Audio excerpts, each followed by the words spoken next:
नमस्ते, मेरा नाम सिद्धांत है और द लल्लन टॉप की जो यात्रा है इस समय गोरखपुर और आसपास के जनपदों में ट्रेवल कर रही है। महाराजगंज हो गया, कुशीनगर हो गया और तमाम जो इलाके हैं सिद्धार्थनगर, बस्ती का संत कबीर नगर। और महाराजगंज जब आते हैं तो नौतनवा का जिक्र होता है। नौतनवा यानी नेपाल से लगाए जो इलाका है भारत का। और नौतनवा के विधायक अमन मणि त्रिपाठी हमारे साथ हैं। अमन मणि 2017 में पहली बार लखनऊ विधानसभा पहुंचते हैं और निर्दलीय प्रत्याशी के रूप में चुनाव प्रचार बहनें करती हैं। वो एक बड़ा टीवी पे और उसमें ख़बरों में ये भयानक चलता है कि दो बहनें मिलकर अपने भाई का चुनाव प्रचार कर रही हैं। ये एक बड़ा कैच रहता है और चुनाव जीत कर आप पहुंच जाते हैं लखनऊ। तो अमन मणि जी, बात करने का बहुत बहुत शुक्रिया।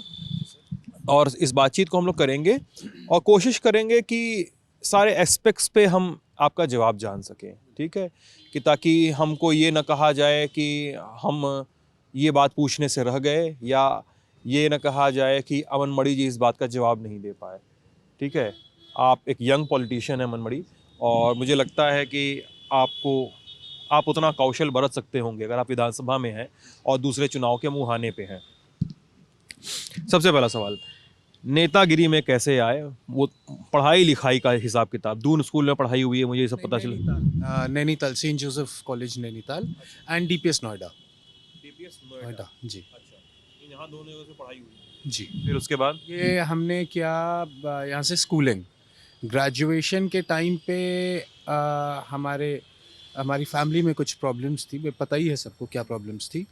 उसको देखते हुए हम आगे वापस गोरखपुर, तो हमने यहाँ से परस्यू किया BA and LLB university of Gorakhpur, DDU से। डीडीयू जी। यहाँ से मैंने बीए एलएलबी किया फिर। मतलब वो पढ़ाई जो अधिकतर हर नेता करता है कि एलएलबी तो करे लेंगे। नहीं, LLB, my grandfather was LLB, he was a law graduate.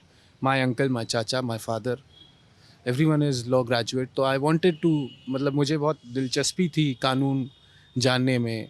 और हाँ, ये सही बात है कि कानून की जानकारी रखने में जो पॉलिटिकल करियर है उसमें हेल्प भी मिलती है। अब यहाँ पर ये बातचीत हो रही है, आपने बताया कि ग्रेजुएशन में क्या दिक्कत चल रही थी, तो मतलब हम दर्शक से क्यों भी कुछ भी अबूझ क्यों रहे दर्शक। अमन मणि जी पूर्व कैबिनेट मंत्री रहे, अमर मणि त्रिपाठी जी के बेटे हैं। और एक केस था जिसको मधुमिता शुक्ला कांड कहते हैं, उसमें अमर मणि जी और उनकी पत्नी यानी आपकी माता जी मधुमणि जी, दोनों लोग इस समय जेल में हैं। ठीक है, तो घर आ गए आप और डीडीयू से बीएलएलबी की पढ़ाई की। 2012 आता है, पहला चुनाव आपका। नई विधानसभा सीट निकलती है उसी समय, नौतनवा। नई विधानसभा सीट नहीं, मतलब परिसीमन के बाद लक्ष्मीपुर थी पहले। लक्ष्मीपुर, जिसे पापा जी लड़ते थे। हमारे फादर की सीट, कॉन्स्टिट्यूएंसी का नाम लक्ष्मीपुर था। सीट एज इट इज़ है। कुछ 15-20 गांव फरेंदा में गए और फरेंदा के 15-20 गांव नौतनवा विधानसभा क्षेत्र में आया, तो उसका नाम लक्ष्मीपुर से बदल के नौतनवा कर दिया गया, क्योंकि तहसील का नाम भी नौतनवा है। जी, ठीक है। और उसके बाद 12 में आप पहला चुनाव। जी, 12 में मैं पहला इलेक्शन मैंने कंटेस्ट किया। मैं रनर अप था, मैं हार गया था with the margin around 6000 votes. अच्छा, 6000 वोट से। जी। अच्छा, और फिर 17 में मैंने कंटेस्ट किया। I was associated with Samajwadi party at that time. मैं जब 2012 में इलेक्शन लड़ा तो मेरे फादर खुद भी सपा से एमएलए थे, मुझे सपा ने टिकट दिया था। 2012 में मैं कंटेस्ट मैंने किया और मैं उसको I lost, I was the runner up. तो उसके बाद 2017 में कुछ समीकरण बदला, कुछ चीज़ें बदली और फिर हमको इंडिपेंडेंट कंटेस्ट करना पड़ा, तो हमने इंडिपेंडेंटली कंटेस्ट किया। अब जो बातचीत होने जा रही है अमन मणि जी, वो बातचीत इसलिए भी ज़रूरी है क्योंकि कहा जाता है कि वो बातचीत बतौर पॉलिटिकल एक्टिविस्ट वो आपका फ्यूचर भी तय करती है, कि उस बातचीत को लेकर आप बार बार खबरों में बने रहते हैं।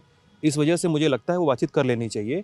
और मेरी कोशिश होगी कि आपको, क्योंकि आपके घर का मुद्दा है वो, आप उससे बहुत डायरेक्टली इन्वॉल्व हैं, तो मेरी कोशिश है कि आपको असहज किए बिना भी आपका पक्ष सुना जाए। ठीक है, और आप उसमें उस पूरे मामले में आप एक अक्यूज्ड भी हैं। तो साल 2000 बिल्कुल, मेरा मानना है पक्ष बिल्कुल सुना जाना चाहिए। मेरा कहना है कि पक्ष ही तो नहीं सुना जाता है। पक्ष सुना जाए, मेरी बात सुनी जाए, मेरी भी समस्याएं सुनी जाए, मेरी भी बात सुनी जाए। मुझे भी अपना पक्ष रखने का अधिकार है। मैं कह रहा हूं अगर दो पक्षों में झगड़ा हुआ है, I am being a leader, I am being MLA representative of Nautanwa Vidhansabha, people come to me, वो मुझे बताते हैं कि देखिए भैया हमारा झगड़ा हो गया, इसने हमें मार दिया। लेकिन जब वो दूसरा आदमी आपके सामने आता है कि मार दिया या झगड़ा हुआ या क्या हुआ, और वो भी आता है एंड ही उसको ज़्यादा चोटें उससे लगी हैं, तब पता चलता है एग्जैक्टली बात क्या है। अब तो एक बात ये है, जो भी मीडिया ने दिखा दिया, लोगों ने उसको सच मान लिया, उसकी सत्यता क्या है ये तो किसी ने जानना नहीं चाहा। चलिए, तो अब उस पूरे मुद्दे पे आते हैं। साल 2013 अमन मणि जी प्रेम विवाह करते हैं सारा सिंह जी से। कहाँ मुलाकात हुई थी, पहले उस बारे में बात कर लें कि वो विवाह क्या था, वो सब क्या था, उसके बारे में बताएं अगर बता सकें आप। बिल्कुल बिल्कुल, देखिए हमें ये बताने में हमें किसी प्रकार का गुरेज नहीं है। आई मेट सारा इन लखनऊ। हमारा एक कॉमन फ्रेंड था। मैं पॉलिटिक्स में ही था और एसोसिएटेड विद समाजवादी पार्टी। हाँ, हो गया था and I was associated with Samajwadi party. तो पार्टी के प्रोग्राम्स होते हैं, कुछ क्षेत्र का विकास होता है। देखिए आपको पता है राजधानी लखनऊ है, तो अगर क्षेत्र में विकास के लिए कुछ पैसा चाहिए या सरकार से कोई मदद चाहिए तो वो लखनऊ से ही होती है। तो लखनऊ आना जाना आज भी मेरा उतना ही रहता है, पहले भी उतना ही रहता था। तो मैं जाता था लखनऊ। तो मेरी एक कॉमन फ्रेंड के ज़रिए एक पार्टी में मुलाकात हुई। तो we started knowing each other, जैसे होता है generally. We started knowing each other, we started knowing about each other, we started liking each other. ये बात थी। 13 में फिर आर्य समाज विधि से आप लोग विवाह करते हैं। फिर हम लोगों ने शादी की। पापा की मम्मी की मंजूरी थी शादी वादी में कि नहीं? मैंने बताई थी ये बात अपने परिवार को। अभी हाँ या ना का ऐसा कोई जवाब नहीं आया था। सारा वांटेड कि किसी तरीके का कमिटमेंट, तो I did the commitment and उसके बाद ये था कि ठीक है इसको और पब्लिक कर देंगे एंड सब चीज़। तो शी वाज विद मी। और आप लोगों ने फिर आर्य समाज विधि से विवाह किया, क्योंकि कहा जाता है अंतरजातीय विवाह थे। आप ब्राह्मण परिवार से आते थे, वो क्षत्रिय समुदाय से आती थी, और दोनों लोगों ने विवाह किया। और ये कहा जाता है कि दोनों ही लोगों के घर वाले इसके बहुत पक्ष में थे नहीं। ये इसमें कितनी सच्चाई है? इसमें बिल्कुल सच्चाई नहीं है। देखिए गार्जियंस, पेरेंट्स, चाचा चाची, guardian, my mother and father are already in jail. तो बहुत डिसीजन वो नहीं लेते हैं फैमिली को लेकर के। मैं चाचा चाची थे, मैंने उनसे बात की कि ये है, आई लाइक दिस गर्ल और I think we should get married. तो दे वर लाइक कि हाँ ठीक है और कर देंगे, हमें ऐसी कोई प्रॉब्लम नहीं है। मेरी elder sister she was there, she said कि दे सेड कि उसकी भी शादी होनी है, हो जाने दो और हमें कोई प्रॉब्लम नहीं है, हम तुम्हारी भी शादी कर देंगे। ये बात थी। दूसरी बात की ये बार बार ये बात आती है कि सारा की फैमिली नहीं रेडी थी। सारा की फैमिली में उनके फादर नहीं थे, उनकी मदर हैं, एक बहन है, 2 भाई और हैं। मतलब वो 2 भाई 2 बहन थे। बड़ी बहन यानी अलंकृता की तनुश्री? नहीं, तनुश्री। तनुश्री आपकी बड़ी बहन जी, अलंकृता छोटी बहन है जी। तो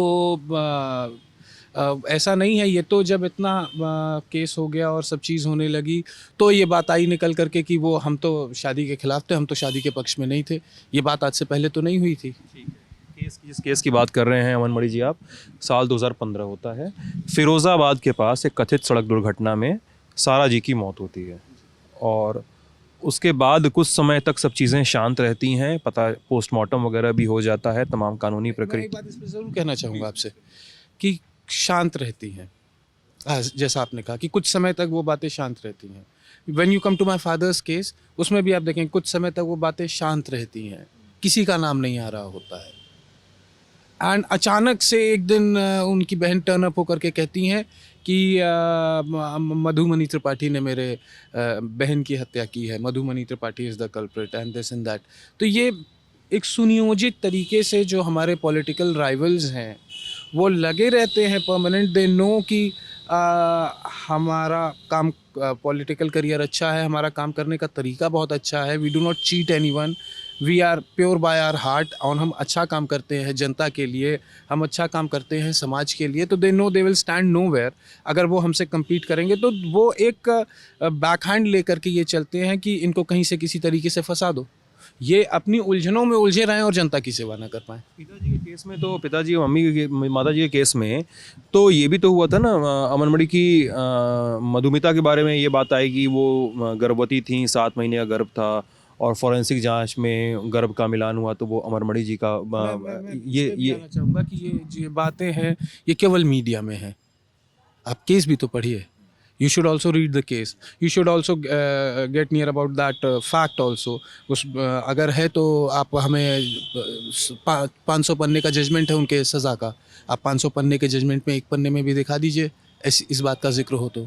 आप हाई कोर्ट के जजमेंट में दिखा दीजिए। मैं कह रहा हूँ कि कन्विक्शन है, हाई कोर्ट से भी कन्विक्शन है, लोअर कोर्ट से भी, लेकिन आप हमें दिखा दीजिए एक भी जगह ये लिखा हो कि अमरमणि त्रिपाठी का उनसे संबंध था, एक जगह भी लिखा हो कि she was pregnant of Amarmani Tripathi's child, कहीं एक जगह दिखा दीजिए। यानी आप कन्विक्शन तो मान रहे हैं लेकिन कन्विक्शन को आप कंडेम भी कर रहे हैं, मतलब मैं फिर इस बात को कहूँगा कि कन्विक्शन मान रहे हैं। कन्विक्शन 400 पन्ने का है जो लोअर कोर्ट का है।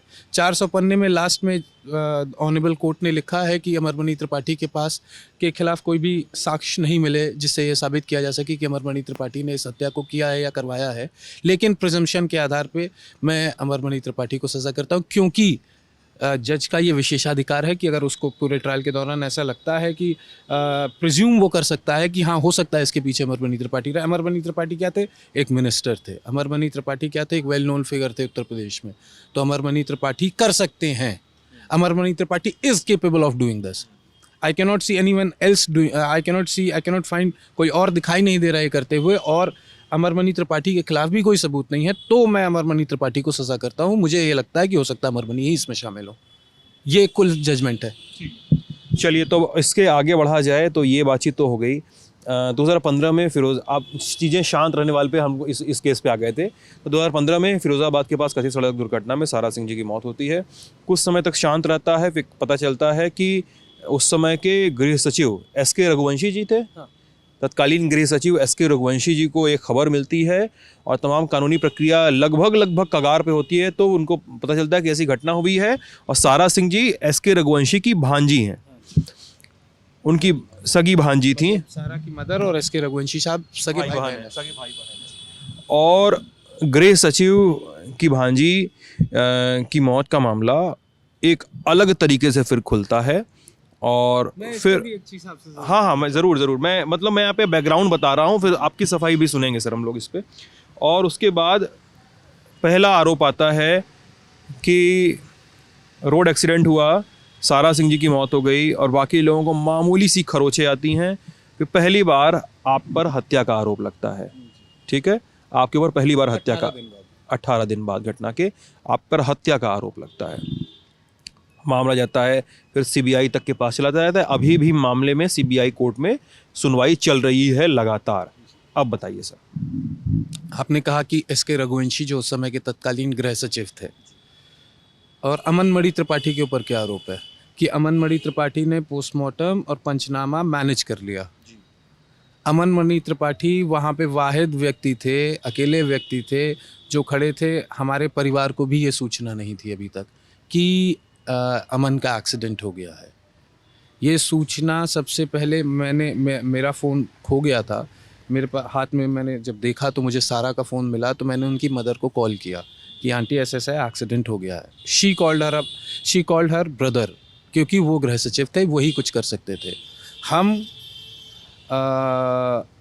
पोस्टमार्टम हाउस के बाहर खड़े थे। डॉक्टर पोस्टमार्टम हाउस में पहले तो हम हॉस्पिटल गए थे जहाँ पे डॉक्टर्स ने उन्हें डेड डिक्लेयर कर दिया, और वो सारा CMO भी वहीं पे मौजूद था। वहाँ पे और भी सारे बढ़िया डॉक्टर्स मौजूद थे। तो हमसे जो लोग पूछते थे, अच्छा आप दामाद हैं गृह सचिव साहब के, मुझसे किसी ने नहीं पूछा कि आप अमन मणि त्रिपाठी हैं। मुझसे सबने पूछा अच्छा आप दामाद हैं गृह सचिव साहब के। मैंने कहा जी साहब हम ही हैं। अच्छा ठीक है। तो साहब ये बात कहाँ से आई थी कि अमन मणि त्रिपाठी ने पोस्टमार्टम, अमन मणि त्रिपाठी कहाँ से उसमें पोस्टमार्टम मैनेज कर लेंगे या पंचनामा मैनेज कर लेंगे, जब खुद गृह सचिव लगे हुए हैं उसके पीछे। जितने अधिकारी वहाँ दौड़ रहे हैं वो गृह सचिव के नाते दौड़ रहे हैं, जितने अधिकारी मुझे जान रहे हैं वो गृह सचिव के नाते जान रहे हैं। तो मैं कौन होता हूँ पोस्टमार्टम मैनेज करने वाला? मैं कौन होता हूँ पंचनामा मैनेज करने वाला? ये हुआ कि सारा का दोबारा पोस्टमार्टम नहीं हुआ। सारा की डेड बॉडी मेरे कब्जे में तो थी नहीं कि मैंने उसका क्रिमेशन कर दिया। मैं वाज तो इन जेल, मैं तो वहीं से ऑन द स्पॉट गिरफ्तारी मेरी हुई। एक मेरे ऊपर मुकदमा पेंडिंग था जिसमें अभी मुझे दोषमुक्त किया गया, उसमें मुझे पुलिस ने गिरफ्तार करके भेज दिया। मैंने कोर्ट में दरखास्त दी कि साहब हमें अपनी वाइफ के क्रिमेशन में मौका दिया जाना चाहिए। हमें ये कह करके कोर्ट ने मना कर दिया कि 24 घंटे की जब तक जुडिशियल कस्टडी पूरी नहीं हो जाएगी पैरोल नहीं मिलेगी। ये आज भी मेरे पास उसका ऑर्डर रखा हुआ है कि हमारी पैरोल कैंसिल की गई। हमारे ऊपर आरोप लगता है कि हम क्रिमेशन में नहीं गए, हमारे ऊपर आरोप लगता है कि हमने पोस्टमार्टम मैनेज कर लिया। तो बॉडी आपके पास थी, आपने दोबारा पोस्टमार्टम करा लेना चाहिए था, दोबारा पोस्टमार्टम करा लेना चाहिए था, पैनल से करा लेना चाहिए था, जैसे मन चाहिए था वैसे करा लेना चाहिए था। आप खुद गृह सचिव थे, आपका एक फ़ोन काफ़ी था डीएम के लिए। बॉडी लखनऊ पहुंचती है सारा जी की, तो बॉडी की कंडीशन देखकर भी सवाल उठाए जाते थे। मैं तो पूछ रहा हूँ कि अगर किसी प्रकार का डाउट था तो आपको उसी दिन, उसी मिनट, उसी समय दोबारा पोस्टमार्टम करा लेना चाहिए था। बॉडी आपके पास थी, गृह सचिव आपके रिश्तेदार थे, आपके भाई थे, आपको बोल देना चाहिए था कि साहब मुझे इसमें ठीक नहीं लग रहा है। सीमा सिंह जी के बारे में, सारा सिंह जी की मम्मी के बारे में। जी, मुझे ये ठीक नहीं लग रहा है, मुझे लग रहा है कि ये कुछ फिशी है और इसके बारे में दोबारा पोस्टमार्टम हो जाना चाहिए। पोस्टमार्टम होकर छन के आ जाती बात कि क्या सत्यता है। आपके हिसाब से, अमन मणि जी के हिसाब से, क्या लाइन ऑफ इंसिडेंट था उस दिन का जिस दिन ये घटना हुई थी? ये तो मैंने बार बार सबको बताया कि आई वॉज ट्रैवलिंग, मैं गाड़ी चला रहा था, मैं जा रहा था लखनऊ से एक ट्रिप पर लेह और लद्दाख के। तो हमें यहाँ से जाना था दिल्ली में स्टे करना था, वहाँ से जाना था पंजाब, एक हमारे फ्रेंड थे उनके यहाँ कुछ फंक्शन था, वहाँ स्टे करना था, वहाँ से फिर we had to go to Leh and Ladakh. तो गाड़ी मुझे चलानी थी कुछ पंजाब के आसपास तक, वहाँ से उन हमारे फ्रेंड जो थे जिनका फंक्शन था उनकी गाड़ी थी, वो मुझे ले करके हिल स्टेशन पे लेह लद्दाख में है और सारा और वो जो भी जाते जाते ये सीन था। फिर आई वॉज ड्राइविंग, हल्की हल्की बारिश हो रही थी, I do remember it very well कि हल्की हल्की बारिश हो रही थी, मैं गाड़ी चला रहा था और एक लड़की ने मेरा रास्ता क्रॉस करने की कोशिश की। मैंने ब्रेक लिया, हल्का ब्रेक लिया, सारा मेरे बगल में बैठी थी, शी शाउटेड, मतलब एक आउट ऑफ मतलब पैनिक, शी शाउटेड। तो मैंने उसे देखा और रिफ्लेक्स एक्शन ये था कि मेरा ब्रेक पे पैर चला गया और जो वो इमरजेंसी ब्रेक अप्लाई हो गए। लड़की को मैंने देखा कि वो आई आकर के वापस जा रही है और मेरी गाड़ी अब मेरे कंट्रोल में नहीं है। मेरी स्टीयरिंग मैं किधर भी मोड़ूँ वो गाड़ी अपने हिसाब से सड़क पे लहरा रही थी। वो बाएं तरफ जाती है रोड के और धड़ाक से कुछ होता है, फिर मुझे ब्लैकआउट हो गया। फिर जब आई सॉ कि क्या हो रहा है तो मेरे बगल वाली सीट पे सारा नहीं थी। मैंने पीछे देखा तो पीछे वाला शीशा टूटा हुआ था, उसका बैग, हैंड बैग वहीं पे रखा हुआ था सीट के नीचे गिरा हुआ था और मैंने देखने लगा गाड़ी में तो नहीं था। फिर मैंने अपने साइड का दरवाज़ा खोलना चाहा, नहीं खोला। आई jumped on the other side, वहाँ मैंने खोला। जब मैं उतरा तो कीचड़ था बहुत ज़्यादा, पानी की वजह से सड़क के नीचे मेरे पैर धंसने लगे, वहाँ भी मुझे सारा नहीं दिखाई दी। फिर मैं गाड़ी के इधर से घूम के जब आया तो जो ड्राइवर सीट के नीचे मुंह के बल इतना पार्ट ऑफ द बॉडी गाड़ी के नीचे था। फिर मैंने गाड़ी उठाने की कोशिश की, अकेला आदमी नहीं उठा सकता है, लोकल्स ने हेल्प की, गाड़ी उठाई, मेरी हेल्प की, हम उठाए, कोई गाड़ी रुकी, वहाँ से नियरेस्ट हॉस्पिटल ले गए। वहाँ से उन्होंने मुझे एक ऑटो में कहा कि आप हॉस्पिटल लेके जाइए, वो नहीं आगे जाना चाहते थे मेरे साथ, कोई लोकल हेल्प ही थे, मैं पहचानता नहीं हूँ उनको। वो गाड़ी में बैठा के वहाँ गए जहाँ जिस हॉस्पिटल में हम लोग, डिस्ट्रिक्ट हॉस्पिटल फिरोजाबाद गए, दे सेड कि शी इज़ नो मोर। ये कितने बजे की घटना है ये लगभग? मुझे एग्जैक्टली याद नहीं, दोपहर की घटना है जी। उजाला था उस। हाँ, दोपहर की, भरे दोपहर की घटना है। हमें 1 बज रहा होगा, 2 बज रहा होगा, इतना दोपहर था। इस पूरी बहस में एक चीज़ ये बार बार आती है ना अमन, कि सारा जी का और आपका संबंध कितना सही और गलत था, कितना अच्छा था, कितना तनावपूर्ण, कम तनावपूर्ण था। ये बात होती है, आपको भी पता है, हर जगह सवाल उठते हैं। और इन्हीं सब के बीच में एक चैट सारा जी का वायरल होता है। आई एम सॉरी, मुझे बार बार, मैं कैमरे पे भी कह रहा हूँ, मुझे बार बार अनकंफर्टेबल लग रहा है ये बोलना, लेकिन मुझे लग रहा है कि एक पत्रकार के तौर पर ये बातचीत हो रही है तो मुझे जवाब सुनने भी चाहिए, मुझे पूछना भी चाहिए। एक चैट वायरल होती है सारा जी की, शायद उनकी किसी सहेली के साथ, और कहा जाता है कि आप भले ही उनके पति हैं लेकिन आप उनके जीवन के साथ खेल रहे हैं, ये उस चैट में कहा जाता है। कितनी सच्चाई है और आप क्या कहेंगे इन सब चीज़ों पे? झगड़ा हस्बैंड वाइफ में अगर आपकी शादी हुई होगी तो आपका भी होता होगा, और ये झगड़े नॉर्मली चलते रहते हैं। कोई बात उनको हमारी पसंद नहीं आई, कोई बात हमको उनकी पसंद नहीं आई, तो हस्बैंड वाइफ हैं, कुछ तकरार लगी रहेगी। इन द मीनवाइल अगर किसी ने, फ्रेंड ने फ़ोन कर दिया तो she was expressive, she told कि भाई अच्छा क्यों नाराज़ है यार, क्यों तू अपसेट लग रही है। तो उसने बताया कि नहीं अमन से मेरा झगड़ा हुआ। अच्छा क्या कुछ झगड़ा, भाई फ्रेंड्स हैं, आपस में बात कर रहे हैं, तो फ्रेंड्स हैं, हम किसी अपने फ्रेंड से क्या क्या शेयर करते हैं तो हमारे उसके ऊपर है। ऐसा कुछ नहीं था कि मैंने उसकी लाइफ ख़राब कर दी थी या मैं उसका फ़ायदा उठा रहा था या मैं मौका खोज रहा था किसी डाइवोर्स का, ना वो ही डाइवोर्स का मौका खोज रही थी। अगर हम लोग डाइवोर्स का मौका खोज रहे होते तो हम लेह और लद्दाख क्यों जाते? मैं कह रहा हूँ आपसे, झगड़ा होता है और झगड़ा होता है, कभी ज़्यादा होता है कभी कम होता है, तो ये कह देना मुँह से कि हाँ मैं डाइवोर्स चाहती हूँ तुमसे, ये तो बहुत सी लोगों की पत्नियां कहती हैं कि हमने तुमसे शादी करके अपनी ज़िंदगी ख़राब कर ली, प्रतिदिन कहती होंगी। सारा तो दूसरे तरीके से क्यों अब देखा जा रहा है? जो नॉर्मल हस्बैंड और वाइफ, आप किसी भी हस्बैंड और वाइफ से जाके पूछिए कि क्या तुम्हारी पत्नी ने कभी तुमसे नहीं कहा कि मैंने तुमसे शादी कर ली मेरी ज़िंदगी ख़राब हो गई? ये बड़ा सामान्य सा सवाल है, बड़ा सामान्य सी बात है जो जनरली लोग करते हैं। तो इसको मेरे एस्पेक्ट पे ले आकर के इतना मोड़ और तोड़ के क्यों देखा जा रहा है? जस्ट बिकॉज उनकी मदर ने कह दिया कि रिलेशंस अच्छे नहीं थे। रिलेशंस अच्छे नहीं थे तो उनकी मदर को पहले ये बात कंप्लेंट करनी चाहिए थी, पहले कहीं रिटर्न में कहीं किसी जगह तो होनी चाहिए थी। इतने साल रिलेशनशिप चला, शादी चली, लेह लद्दाख के ट्रिप पे जा रहे थे, तब तक नहीं कुछ बुरा था। एक्सीडेंट हो गया तो अमन मणि बुरे हो गए। चलिए, सीमा सिंह यानी सारा सिंह जी की मां ने ही आप पर केस दर्ज करवाया था और आप इस बातचीत में एक दो बार कह चुके हैं कि क्या समस्या थी, उन्होंने खुद पोस्टमार्टम क्यों नहीं करवा लिया, दोबारा तिबारा क्यों नहीं करवा लिया जबकि बॉडी उनके पास थी। और आप पर, आपके हिसाब से क्या लगता है कि आप पर आरोप क्यों लगाए गए? ये मैं सवाल जानना चाहता हूँ। आप पर एस के रघुवंशी ने क्यों इस जांच को एक अलग दृष्टि से खोला? आप पर आरोप क्यों लगाए सीमा सिंह जी ने? बाद में एक आरोप ये भी लगा कि आपने सारा जी की बहन को आपके समर्थकों के कहने पे, आपके कहने पे आपके समर्थकों ने, सारा सिंह की बहन नीति सिंह नाम है शायद उनका, नीति मिश्रा, तो उनको उनकी भी अंतर्जातीय शादी हुई। उनकी उनको कोर्ट में धमकाया, कोर्ट परिसर में धक्का मुक्की होनी चाहिए, वो एक अलग एफआईआर दर्ज होती हाँ, है। नहीं, मैं- ठीक है, मैं जरूर हाँ बोलूंगा। एकदम बताइए, एकदम मैं पूरी बात सुनूंगा आपसे। तो मतलब पॉइंट ऑफ कंस्पिरेसी क्या है आपके हिसाब से? कौन है विरोधी, कौन है किसके खिलाफ मामला दर्ज होता है? जैसे हमने आपसे कहा कि हमारे पॉलिटिकल एनिमीज हैं, हमारे पॉलिटिकल एनिमीज हैं जो मैनिपुलेट कर लेते हैं चीज़ों को। आप कहीं बिना नाम लिए कौशल किशोर जी की तरफ से या मुन्ना सिंह जी की तरफ से इशारा तो नहीं कर रहे हैं? He is good for nothing. मैं ऐसे मतलब एक अनपढ़ जाहिल बीमार की बात मैं नहीं करना चाहूँगा। आई नो कि उसका मेंटल लेवल क्या है, उसका मेंटल स्टेटस क्या है। I know him. वो मैक्सिमम जो वो करता है वो आर्थिक मदद करता है, लेकिन मैनिपुलेट नहीं कर सकता वो। He does not has that brain. कौन है आपका पॉलिटिकल राइवल सबसे बड़ा? अब ये हमें क्या, ये सबको पता है कि कौन है। ये तो हमने विधानसभा में क्वेश्चन किया था, हमसे विधानसभा में माननीय मुख्यमंत्री जी ने पूछा, हमने कहा क्या आप हमें सुरक्षा उपलब्ध कराएंगे? नहीं तो महाराज जी इस सदन के बाहर मेरी जाने पे हत्या हो सकती है, ये भी तो मैंने ही कहा था। ले पाएंगे आप? नाम अब बार बार एक ही नाम को कितनी बार लेने से कोई फायदा तो होना नहीं है। मैं एक ही नाम को लेने से कोई फायदा नहीं होना है। आप ठीक है, आपके लिए विधानसभा की कार्रवाई देख लीजिए। चलिए ठीक है, आप आगे चलते हैं। आप मतलब आप बता रहे हैं हाँ। कि किसने किसके कहने पे? तो उनको मैनिपुलेट कर लिया, वो इजीली मैनिपुलेट हो गई और वो बोलने लगी। उनको समझा ले गए लोग कि अमन अच्छे आदमी नहीं है, या अमन ने मर्डर किया, या अमन ऐसे हैं उनके। वे बात समझ में आ गई बाद में जब, और हर तरीके की हेल्प उनकी होने लगी तो उनको वो लोग अच्छे लगने लगे, उनकी बातों में सत्यता लगने लगी। ये बता दीजिए कैसी हेल्प होने लगी, यही तो बता दीजिए।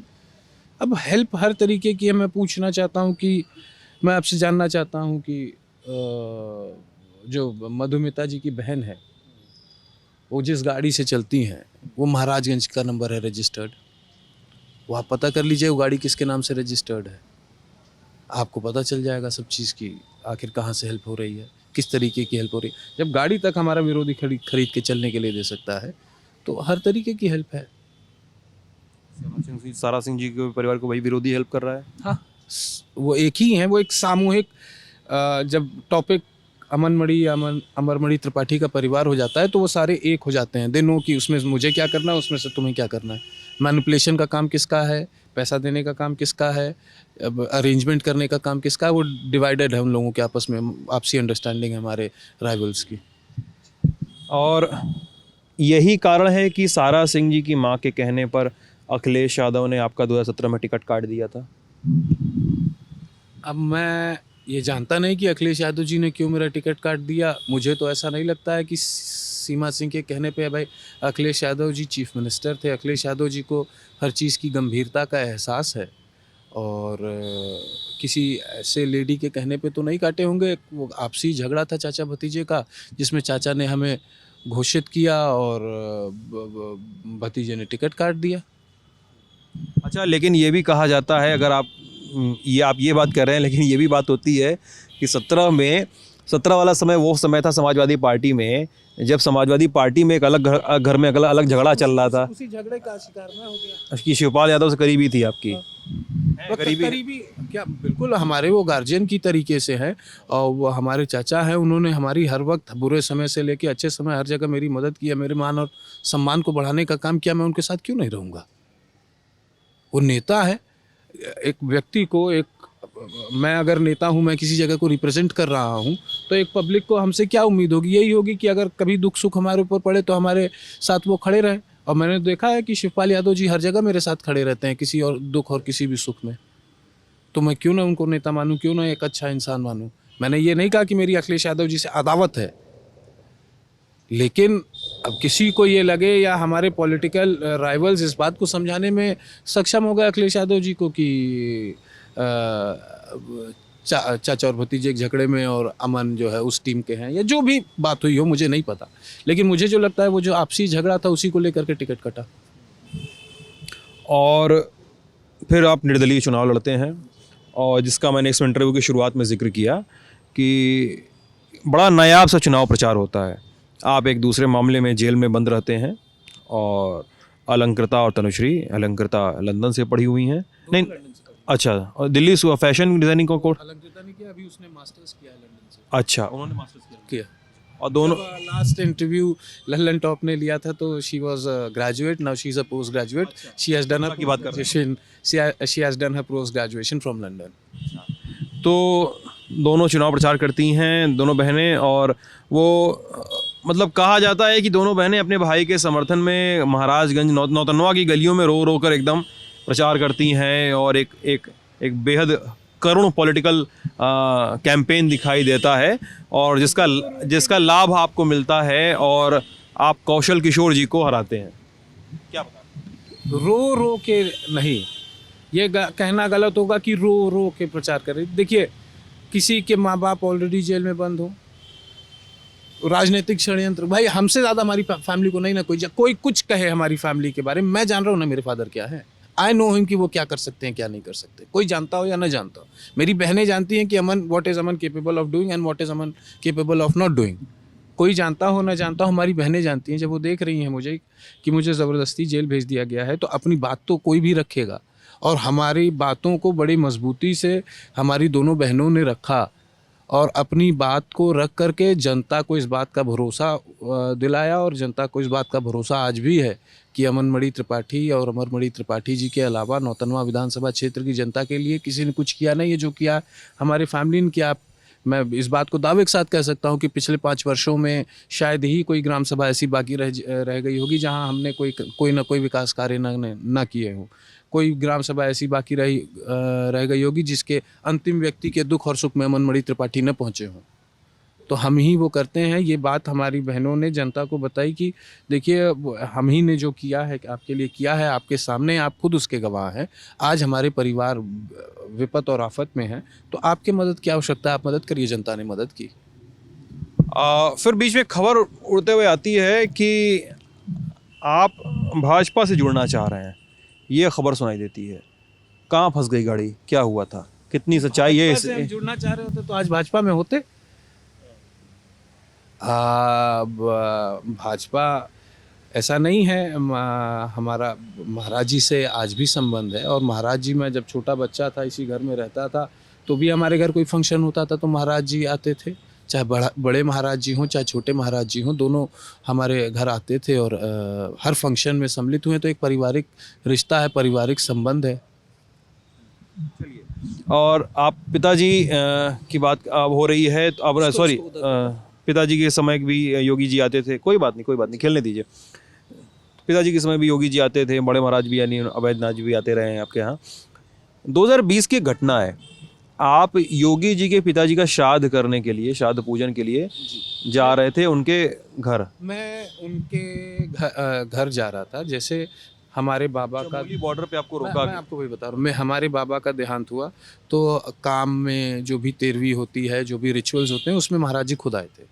महाराज जी के फादर का तो ये हमारे यहाँ एक रीति रिवाज है पूर्वांचल का कि आपके यहाँ न्योता में जो भी आता है, चाहे वो शादी का न्योता हो, चाहे वो मरनी का न्योता हो, तो आपको भी उनके घर न्योते में जाना चाहिए।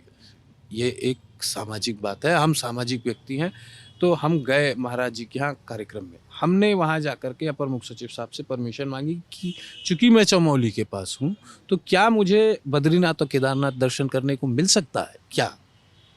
अगर आपकी परमिशन हो तो मैं चला जाऊँ। तो सरकार से मुझे परमिशन मिली कि हाँ आप चले जाइए। मेरे पास था बाकायदे, मैं जा रहा था। मेरे ये नहीं समझ में आता है कि दर्शन करना गुनाह क्या है, दर्शन करने में गुनाह क्या है। अगर हम बद्रीनाथ या केदारनाथ या कोई व्यक्ति बद्रीनाथ केदारनाथ दर्शन करना चाहे और विद द परमिशन अगर दर्शन कर रहा है तो इसमें बुराई क्या है? फिर आप 9 लोगों के परमिशन पे आप 11 लोग गए थे और आपको कहा गया, तो मतलब ये भी कहा जाता है उस पूरी घटना में कई सारी खबरें आती हैं कि सर 9 लोग और 11 लोग में एक बात मैं ज़रूर कहना चाहूँगा। 9 लोग, हम वो लोग थे 9 जो दर्शन करने जा रहे थे। 11 दो मेरे गनर थे। मैंने बोला कि 2 गनर भी हैं, तो ये हुआ कि गनर तो सोमोटो आपके में एडेड होंगे। जब आपको इतनी सुरक्षा मिली है तो 2 गनर आपके हैं। एमएलए को गनर मिलता है तो आपको भी जानकारी होगी। तो गनर मिलता है तो गनर का नाम क्यों लिखाएंगे आप? गनर का नाम मत लिखाइए। तो हमने नहीं लिखाया। तो फिर रोका गया और आपको वापस उत्तराखंड यूपी बॉर्डर पे लाकर छोड़ दिया गया, आपके पूरे काफिले को। और योगी आदित्यनाथ जी के परिवार की तरफ से बयान आया कि आप क्यों इतनी जहमत उठा रहे हैं, मतलब ये जो उनके भाई ने कहा था पिताजी के लिए आप इतनी जहमत क्यों उठा रहे हैं। और फिर ये कहा गया, ये खबरें चली कि आपकी बीजेपी से जुड़ने की जो कवायद है उसमें ये घटना ताबूत में आखिरी कील की तरह हो गया। इसके बाद बीजेपी से जुड़ने का शायद नहीं, ऐसा नहीं। वो जो जुगत थी वो शायद फेल हुई। नहीं, क्या ऐसा- कहना है ऐसा आपका? बिल्कुल नहीं मेरा मानना है। और महाराज जी से मैं वहाँ से आया तो भी मैं महाराज जी से मिलने गया और मैंने कहा महाराज जी मैं गया था, ऐसी सी बात हुई क्या? नहीं नहीं, मैंने देखा है, मैंने जाना है। तो ऐसा नहीं था कि महाराज जी उस बात से मुझसे कोई नाराज़ थे या महाराज जी के दिल में किसी बात का असंतोष था, ऐसी कोई बात नहीं थी। बस हमने मिले और महाराज जी ने गार्जियन की तरीके से अपनी बात रखी और कहा कि आप देख रहे हैं कि आप भैया भैया परेशान मत होइए, कोई डिस्टरबेंस नहीं कर रहा है कुत्ता, आराम से खेल रहा है वो। हाँ तो महाराज जी से मैंने कहा, उन्होंने कहा कि आप देख रहे हैं आपका परिवार इतने संकट में है, आप क्यों गए? तो हमने बताया भी महाराज जी ये देखिए परमिशन हमारे पास थी। कहे चलिए आपको ये जानकारी होनी चाहिए कि आपके पीछे, आपके परिवार के पीछे मीडिया कैसे लगा हुआ है, आपको इन सब चीज़ों में सावधानी जी ने कहा आपसे। हाँ, सावधानी बरतनी चाहिए। हमने सावधानी बरती। मैंने कहा ठीक है महाराज जी, अगर आपको लगता है मुझसे कोई गलती हुई है तो मैं उसके लिए क्षमा प्रार्थी हूँ। कहने गलती कोई बात ही नहीं है, ये बात थी। चलिए फिर अब ये भी बात हो गई। चलिए अब आप तिवारी हाता में आशीर्वाद लेने गए कि नहीं? क्योंकि पिताजी तो हरिशंकर तिवारी जी के को आशीर्वाद मिला हुआ है पिताजी को। नहीं, ऐसा नहीं। हाँ, ऐसा नहीं है। मैंने अभी पॉलिटिकल राइवल्स का नाम लिया, फिर मैंने आपसे कहा कि आप विधानसभा की वो कार्रवाई उठा के देखिए, नहीं तो न्यूज़पेपर देख लीजिए, आपको पता चल जाएगा पॉलिटिकल राइवल्स कौन है।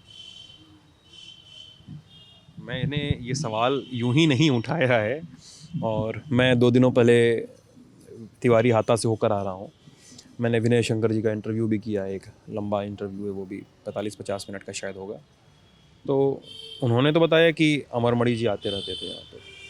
आपके बारे में पूछा तो कहा कि अरे वो तो बच्चे थे, बहुत छोटे थे। और आप कह रहे हैं हमने तो कभी अपने पिताजी को चाहे बचपन में चाहे आज तक जाते नहीं देखा है। और हमने जब भी देखा तो ये देखा कि अदावत रही है। हमने जब भी देखा यही देखा कि जो महिलाओं की मदद होती रही वो कहाँ से होती रही ये भी हमें पता है।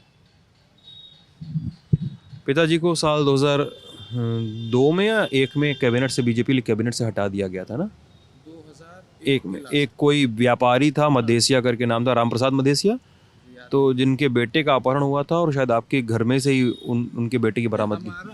ये बात होती है हमारे घर में से। हमारा घर ये है, यहाँ वो मिला नहीं। हमारा घर लखनऊ में, वहाँ वो मिला नहीं। कैंट के किसी के घर में मिला जहाँ पे ये कह दिया गया कि अमरमणि त्रिपाठी घर है। ना वो घर का कागज़ मेरे नाम है, ना वहाँ एक भी चीज़ मेरे नाम से है। अब मैं ये बगल वाले घर को दिखा के कहूँ कि यहाँ से कोई मिल गया, ये अमरमणि त्रिपाठी घर है, तो हम कैसे मान लेंगे?